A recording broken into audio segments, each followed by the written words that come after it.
이 아침에 오신 모든 분들에게 이 말씀에 축복이 함께 하시기를 주님의 이름으로 축원합니다. 이 시는 다윗의 시라고 그렇게 표제어가 붙어 있습니다. 다윗이 어느 때 기록한 성경인지는 정확하게 알 수는 없습니다. 하지만 많은 성경학자들은 다윗의 바로 그 노년에 바로 기록한 성경일 것이다, 이렇게 대부분 이야기를 합니다. 그러므로 이 시편 23편은 다윗의 전 인생을 되돌아보면서 하나님께서 자기의 인생 가운데 어떻게 행하셨는지에 대한 신앙 고백일 뿐만 아니라 그 하나님께서 앞으로의 남은 인생도 어떻게 자기 인생을 대할 것인지에 대한 바로 믿음의 고백을 담고 있는 바로 시가 되는 것입니다. 이 시편은 23편은 22절 다음에 이렇게 나오는 성경입니다. 시편 22편은 잘 아는 것 같이 예수 그리스도의 고난에 대하여 기록하고 있는 바로 성경입니다. 예수 그리스도의 십자가, 그래서 22편을 십자가의 시라고 이야기하고는 합니다. 예수님께서 내 하나님이여 내 하나님이여 어찌 나를 버리셨나이까, 바로 이 부르짖음이 있는 후에 시편 23편이 나오고 있는 것입니다. 사람이 아니요 나는 벌레라, 사람의 비방거리요 백성의 조롱거리이니이다. 바로 이 고백이 있는 다음에 여호와는 나의 목자시니 내게 부족함이 없으리로다 라는 이 고백이 저와 여러분의 입술을 통해서 터져나오는 것입니다. 바로 예수 그리스도의 십자가의 고난, 그 고난이 누구를 위한 고난인지를 바르게 만나게 될 때에 시편 23편의 고백이 바로 저와 여러분의 신앙 고백이 될 수 있다는 것을 바로 말해주는 것입니다. 십자가의 고난을 바르게 만나지 못하는 사람은 그의 전 인생을 통해서 여호와가 나의 목자시니 내게 부족함이 없으리로다라는 고백이 있을 수가 없습니다. 다만 그 인생이 시편 22편의 고난이 자기의 고난이 돼버리는 것입니다. 내 죄를 대속해 주신 예수 그리스도의 대속의 고난, 그 고난이 없는 인생, 그 고난이 내 삶의 은혜로 자리 잡지 않은 인생은 바로 죄로 인하여 내가 당하는 고난밖에 없는 참으로 참혹한 인생이 있는 것에 불과한 것입니다. 하지만 예수 그리스도께서 내 죄를 대속해서 십자가에서 그 크신 고난을 받으셨음으로 인하여서 이제 우리는 여호와가 나의 목자시니 내게 부족함이 없습니다라는 고백을 이제 하는 인생을 살아갈 수 있게 된 것입니다. 고린도후서 5장에서는 말하죠. 누구든지 그리스도 안에 있으면 새로운 피조물이라고 말씀합니다. 이전 것은 지나갔으니 보라 새 것이 되었도다라고 말합니다. 성경에서 이 새자, 새롭다, 새하늘 이렇게 새자를 쓸 때는 한 것이 새 것이 됐다 그런 의미가 아니라 부족한 것이 완벽하게 됐다라는 의미입니다. 완전해졌다라는 의미입니다. 저와 여러분의 기쁨이 언제나 부족합니다. 감사도 부족합니다. 기쁨도 부족합니다. 만족도 부족합니다. 그렇게 인생을 사는 것입니다. 이것이 헛 인생입니다. 이전의 인생입니다. 기쁜 날이 없었던 것은 아닙니다. 생각해보면 기쁜 날이 있었던 것도 있습니다. 그런데 온전한 기쁨이 없었습니다. 기쁠 때에도 불안합니다. 그래서 세상 사람들은 잘 되면 불안합니다. 잘 되면 그냥 만족하면 되지 않습니까? 근심이 없는 기쁨을 하면 되지 않습니까? 하지만 여러분 부자가 되면 옛날에는 그렇지 않습니까? 담을 높이 쌓아가지고 그 담 위에다가 깨진 병을 탁 이렇게 박아 놓습니다. 그리고 큰 개, 무서운 개를 집에다가 이렇게 둡니다. 그리고는 밖에다가는 개조심 이렇게 써놓습니다. 여러분 부자가 되면 즐겨야 되잖아요. 만족해야 되잖아요. 감사해야 되지 않습니까? 그런데 그렇지 못합니다. 불안합니다. 두렵습니다. 이것이 예수 밖에 있는 인생입니다. 예수 밖에 있는 인생이 성공할 수 없다는 것이 아닙니다. 예수 밖에 있는 인생이 건강하지 않을 수 없다. 그거 아닙니다. 자식들이 잘 될 수 없다. 그건 아닙니다. 잘 될 수 있습니다. 그런데 완전하지 않습니다. 불안합니다. 우리 주변에서 보십시오. 잘 돼가지고 망한 사람이 훨씬 많습니다. 잘 돼가지고 불행한 집안이 훨씬 많습니다. 자식들이 못 나가지고 늘 내 품에 있는 가정은요. 여러분 나중에 보면 부모에게 순종할 줄 알고 부모 마음을 위로해 줄 줄 아는 자식이 되더라고요. 근데 지잘나가지고 인생을 실패 없이 척척척 그냥 고속도로처럼 인생을 산 자식들은요. 다 품밖의 자식이잖아요. 돌아보지도 않습니다. 어느 순간인가 전화도 안 합니다. 부모는 부모, 나는 나 이렇게 사는 것을 보게 되어집니다. 자랑이었던 자식이 이제는 큰 슬픔입니다. 나를 애롭게 하는 자식이 돼버립니다. 이게 예수 밖에서 일어나는 일입니다. 그런데 예수 안에 있으면 완전해집니다. 기쁨이 기쁨이고 감사가 감사하고 축복이 축복입니다. 그래서 성경 잠언에 말하잖아요. 우리 주님이 우리에게 주시는 여러분 복은요. 근심이 겸하여 있지 않습니다. 근심이 같이 포함되어 있지 않습니다. 예수 밖에 있는 것은 언제나 빛과 그림자가 같이 들어옵니다. 같이 들어옵니다. 왜냐하면 시편 22편이 통과되지 않는 복이기 때문에 그렇습니다. 시편 22편을 넘은 복이 아니기 때문에 그렇습니다. 죄가 해결되지 않은 복이기 때문에 그렇습니다. 죄의 문제가 여전하게 내 인생의 주도권을 가지고 있고 그 죄를 바로 가지고 우리 인생에 영향력을 행사하고 있는 사단이 세상 풍속이 역사하고 있기 때문에 그렇습니다.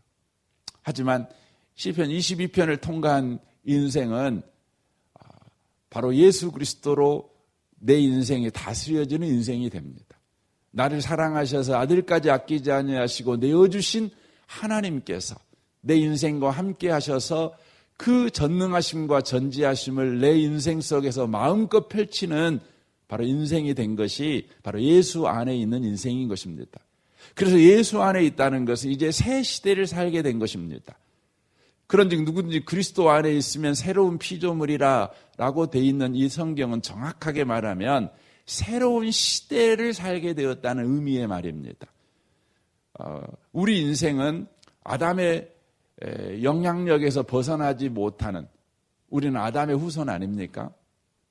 그래서 우리 시대는 다 아담으로부터 계승된 아담의 시대입니다. 그런데 저와 여러분이 예수를 믿었다는 것은 이제 저와 여러분이 예수의 후손이 됐다는 걸 말하는 것입니다. 아담의 족보에서 이제 예수 족보로 내 인생이 펼쳐지게 됐다는 것입니다. 그러므로 이제 내 인생은 아담의 시대가 아니라 예수의 시대가 된 것입니다. 이제 시편 23편이 바로 예수의 시대에 펼쳐지는 바로 시대, 예수의 후손들에게 일어나는 바로 인생을 바로 소개하고 있는 것입니다. 저는 이 아침에 오신 복 있는 분들이 시편 23편이 다만 여러분에게 참 좋은 성경 말씀이다. 좀 소망을 주는 말씀이다. 이런 말씀이 아니라 여러분에게 실제의 삶이 되는 은혜가 있으시기를 주님의 이름으로 축원합니다. 그래서 여기 본문에 보면 여호와는 나의 목자시니라고 말씀하고 있는 이 신이라는 이 시제가 현재형입니다. 이 말은 무슨 말이냐면 여호와가 나의 목자이면 좋겠다. 소원을 말하는 게 아닙니다. 여호와가 나의 목자라면 이라는 기대를 쓰고 있는 것이 아닙니다. 여호와가 나의 목자다. 이렇게 현재의 내 삶을 이야기하고 있는 것입니다. 다윗이 지금 그러고 있는 것입니다. 여호와가 나의 목자이면 좋겠다. 뭐 그런 이야기가 아니라 여호와가 나의 목자입니다. 현재의 사건입니다. 현재의 내 인생이라는 것입니다. 그 현재의 내 인생에서 바로 내일을 써가는 것입니다. 그래서 내게 부족함이 없으리로다라고 말합니다. 여기서 없으리로다. 여호와는 나의 목자시니 내게 부족함이 없다. 이렇게 말하지 않습니다. 그러니까 여호와가 나의 목자가 된 게 현실인데 그러므로 현재는 나는 부족함이 없다. 이렇게만 쓰는 것이 아니라 부족함이 없으리로다라는 말은 현재 내가 주님이 나의 목자시니까 내 인생은 부족함이 없는 인생이 될 것이다. 내가 살아보지 않는 인생도 부족함이 없는 인생이 될 것이다. 내가 당하지 않아 본 사건도 사고도 또 내게 일어나고 있는 모든 형편도 환경도 부족함이 없이 될 것이다. 바로 신앙 고백을 하고 있는 것입니다. 이 아침에 오신 복 있는 성도 여러분, 예수님 때문에 여러분과 저의 현실이 어떻게 바뀌었는가를 저와 여러분이 정확하게 아셔야 합니다. 이걸 모르면 내 인생은 예수 믿기 전과 똑같이 보이는 것에 좌우되는 인생을 살아갑니다. 오늘 뭔가 잘 되면은요, 그냥 너무 좋습니다. 그것이 끝입니다. 오늘 뭐가 안 되면 너무 절망스럽습니다.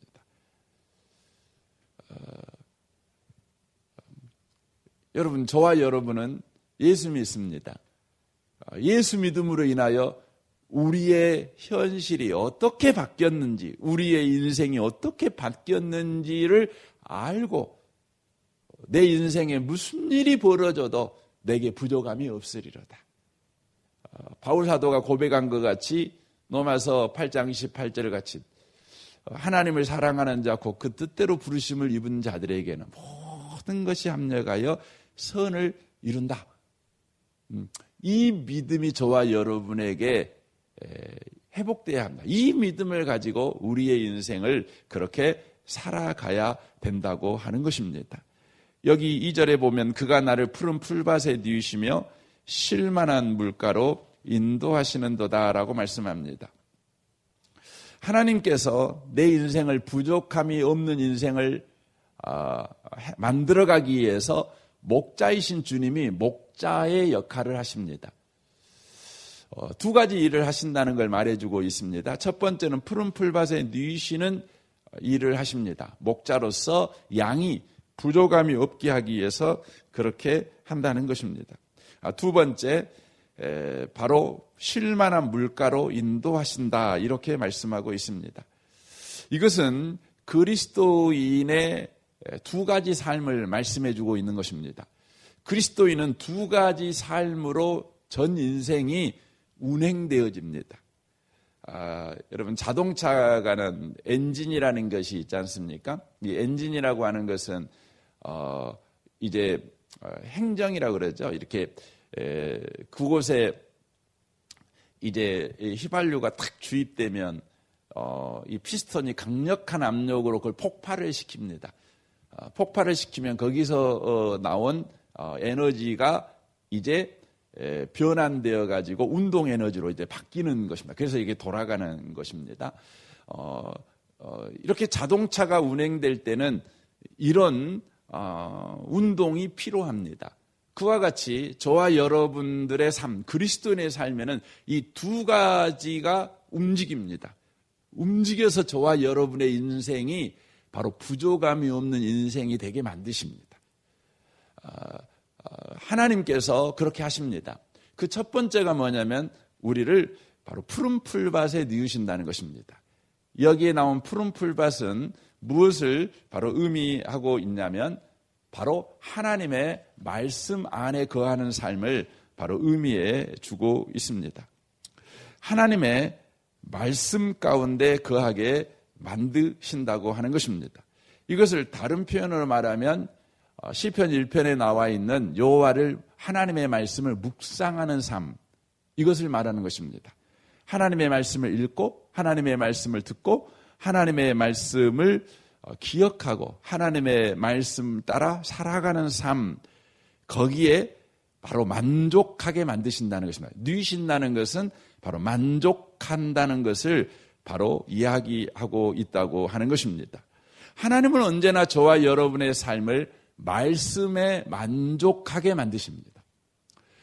그러므로 말씀과 떠나는 삶을 저와 여러분이 살아가서는 안 되는 것입니다.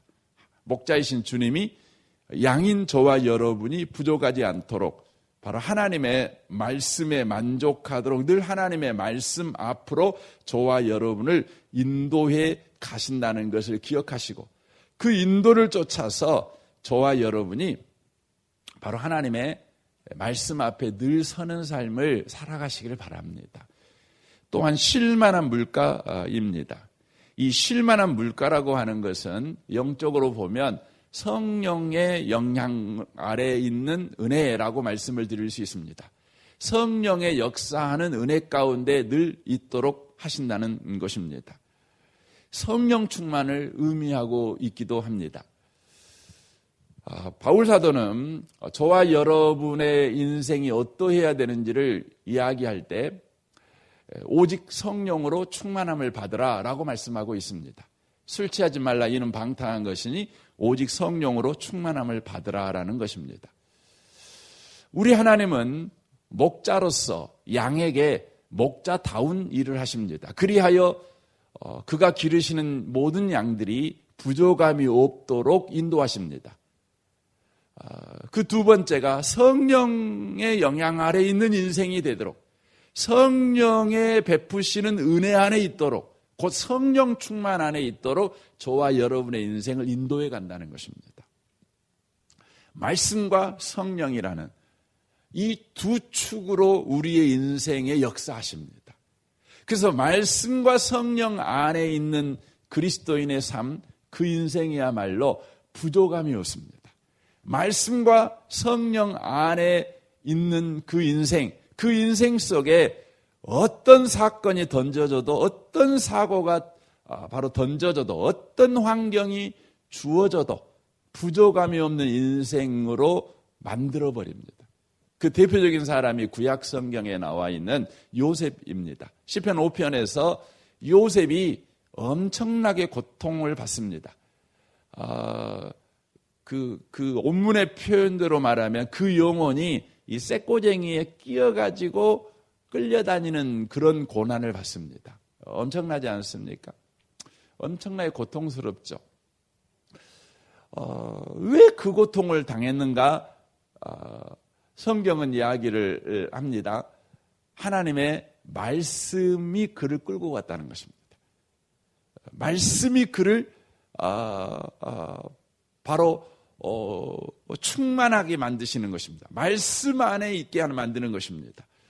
결국적으로 그의 인생이 그런 고난 가운데 있었지만 오늘 시편 말씀대로 바로 푸른 풀밭에 누이게 말씀에 만족한 말씀이 있는 삶 가운데 있다 보니 결국 그 고난이 요셉을 부족함이 없는 인생으로 요셉뿐만 아니라 그의 가문이 그로 인하여 이루어질 미래의 이스라엘 역사까지 바로 부족함이 없게 하나님께서 하셨던 것을 우리가 기억합니다. 이 아침에 오신 복 있는 성도 여러분, 말씀과 성령으로 저와 여러분의 삶이 늘 있도록 우리 하나님이 거기로 인도하신다는 것을 우리 꼭 기억하셔야 합니다. 그때 저와 여러분이 부족함이 없습니다. 3절 이하에 보면 내 영혼을 소생시키시고 자기 이름을 위하여 의의 길로 인도하시는도다 라고 말씀합니다.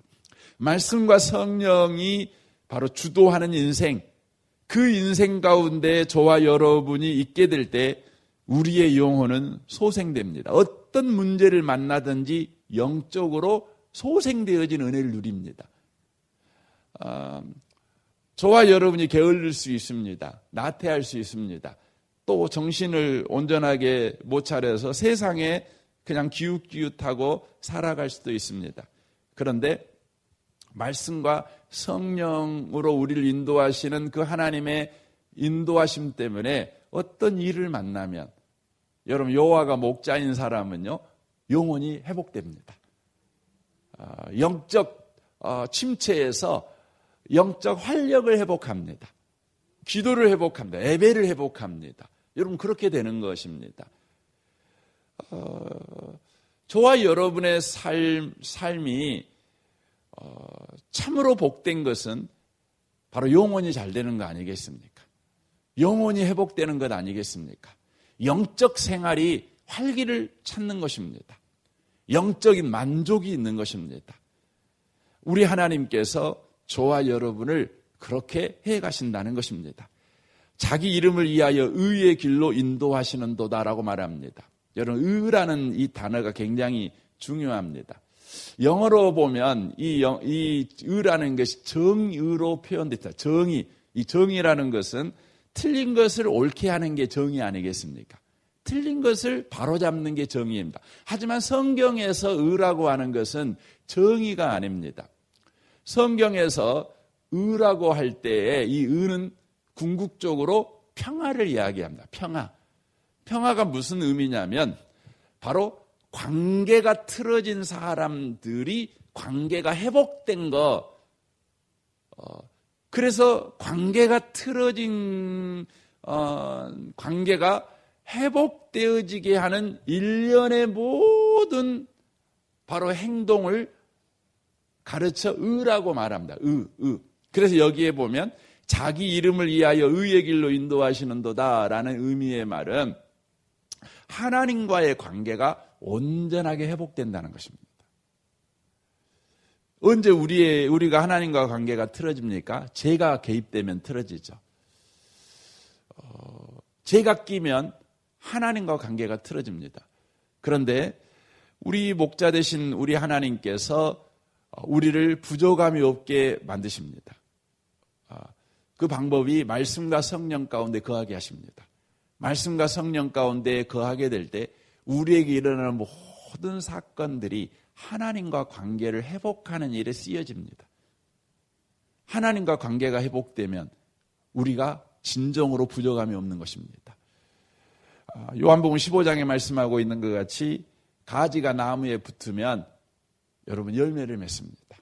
풍성한 열매를 맺습니다. 나무가 시냇가에 심겨지게 되면 여러분 철을 따라 열매를 맺습니다. 관계가 회복되면 부족함이 없습니다. 아무리 소유가 넉넉해도 관계가 여러분 회복되지 않으면 여러분 그건 지옥입니다. 우리 집에서 그걸 많이 경험하잖아요. 아내와 남편 관계가 여러분 좋지 않으면 남편이 연봉이 1억이고 2억이고 아무리 넓은 집에 살아도 여러분 얼마나 썰렁합니까? 보일러 빵빵하게 넣어놔도요. 여러분 굉장히 춥습니다. 그런데 여러분 김치 하나 놓고 밥에 물 말아갖고 떠먹더라도 아내와 남편 관계가 좋으면 그것같이 꿀맛인 밥이 어디가 있겠습니까? 그렇게 좋은 게 어디가 있겠습니까? 단pan강에 살아도 여기가 천국이죠. 그렇습니다. 부족함이 없습니다. 여러분 소유가 넉넉해서 부족함이 없는 것이 아니라 관계가 회복되어서 넉넉한 겁니다. 부족함이 없는 것입니다. 말씀과 성령 안에 우리를 집어넣어 우리에게 일어나는 모든 사건과 환경과 조건을 통해서 하나님과 관계를 회복시키십니다. 하나님 우리 아버지시구나. 그래서 집 나간 아들이 돼지 우리 속에 있는 것이 은혜였죠. 비로소 아버지를 알잖아요. 그래서 아버지와 관계를 회복하잖아요. 비로소 만족이 있습니다. 이제부터 따뜻한 방에서 누워서 잘 수 있어서 만족이 있어요. 그것이 아니죠. 이제 그냥 고깃국을 먹을 수 있어서 그가 만족하게 된 게 아닙니다. 아버지와 관계가 회복되니까 다 만족입니다. 나는 머슴무해도 괜찮습니다. 여전히 추운 방에 자도 괜찮습니다. 아버지 집에만 들어갈 수만 있다면 나 괜찮습니다. 품꾼의 하나로 보십시오. 그 집에 가는 겁니다. 이게 만족함이 있는 삶인 것입니다. 4절만 이야기하겠습니다. 내가 사망의 음침한 골짜기로 다닐지라도 라고 되어 있습니다. 사망의 음침한 골짜기 그렇게 돼 있죠. 우리 성경에는 사망의 음침한 골짜기 이렇게 돼 있는데 이 원문은 이렇게 돼 있습니다. 사망의 그림자가 있는 골짜기라는 의미입니다. 그러니까 음침함이 그림자라는 의미입니다. 사망의 음침한 골짜기, 그러니까 사망이 득실득실거리는 골짜기라는 의미가 아니라 사망이 그림자밖에 없는 골짜기라는 의미입니다. 여러분 그림자가 물면 아픕니까? 아니죠. 그림자는 아무것도 아닙니다. 그림자를 이해 못하는 사람은 무서울 수도 있겠죠. 도망갈 수도 있겠지만, 겁날 수도 있겠지만, 그림자는 그냥 아무것도 아닙니다. 그러니까 저와 여러분이 말씀과 성령 안에 있게 되어지면 어떠한 복을 받냐면, 내게 죽일 것 같은 그 일이요, 나를 망하게 할 것 같은 그 일이 힘이 없는 그림자에 불과하다는 것을 우리가 이해하게 됩니다. 굉장히 놀라운 것입니다. 힘이 없어요. 여러분, 본체는 없어요. 실체는 없어요. 그냥 그림자예요. 그림자예요. 이게 사망의 음침한 골짜기입니다. 사랑하는 성도 여러분, 우리 주님이 목자십니다. 이게 우리의 현실입니다. 이게 우리의 인생입니다. 예수께서 십자가에서 우리의 죄를 대속하니 이제 이 일이 벌어진 것입니다. 22편이 있으니 23편의 사건이 내 인생이 된 것입니다. 이제 내 인생은 부족함이 없게 될 것입니다. 왜냐하면 주님이 나를 말씀과 성령으로 인도하기 때문에 그렇습니다. 그리하여 내 삶에 일어나는 모든 사건들이 내 영혼을 소생시키시고 하나님과 관계를 회복하며 나를 향해 공격해 오는 것들이 다 실체가 아니라 그림자에 불과하다는 것을 우리는 알게 됩니다. 그러므로 우리는 우리 인생을, 이런 인생을 주신 주님을 기뻐하지요. 어떤 상황에서 우리는 감사할 수 있습니다. 어떤 상황에서도 우리는 기뻐할 수 있습니다. 오늘 하루도 이런 복된 하루를 살아가시는 모든 분들이 다 되시기를 주님의 이름으로 축원합니다. 아멘. 우리 같이 기도하겠습니다. 오늘 말씀을 우리 생각하면서 함께 기도했으면 좋겠습니다. 여호와는 나의 목자시니 내게 부족함이 없으리로다.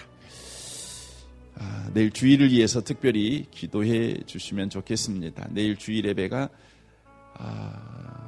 특별히 추수감사주일로 드립니다. 여호와가 나의 목자시니 내게 부족함이 없으리로다. 이 신앙 고백이 넘치는 예배가 되게 하시고 이 신앙 고백을 가지고 예배하는 모든 성도들 되게 하여 주옵소서.